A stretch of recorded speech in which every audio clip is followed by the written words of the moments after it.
Le premier besoin, c'est le sentiment de sécurité. Alors, la sécurité physique et la sécurité affective. Et je vais proposer à Géraldine d'illustrer. Ouais. C'est dans la continuité de ce qu'on vient de se dire.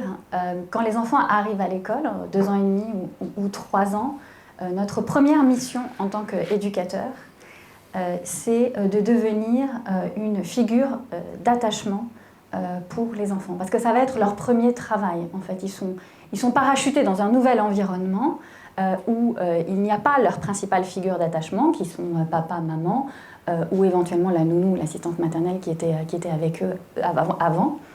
Et nous, on va s'efforcer, on va travailler ça les premières semaines, et ça prendra le temps que ça prendra. Et on va s'efforcer de construire cette relation d'attachement qui va faire que l'enfant va se sentir en sécurité affective. Pourquoi est-ce qu'on fait ça ? Parce que tant que ça n'est pas fait, eh ben, c'est même pas la peine d'espérer quoi que ce soit d'autre, l'enfant n'est pas disponible.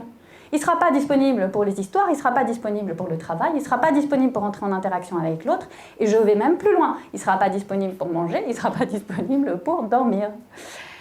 Donc c'est un axe majeur d'avoir ça en tête quand on prépare une transition, quelle qu'elle soit en fait. Là, moi je vous parle de celle de l'école parce que c'est celle qu'on connaît le mieux, mais c'est la même chose si plus tard ils vont dans un centre de loisirs ou dans une colonie ou je ne sais quoi. Même jeune, c'est que en fait, tout passe par cette sécurité affective. C'est le grand besoin émotionnel de l'enfant numéro 1.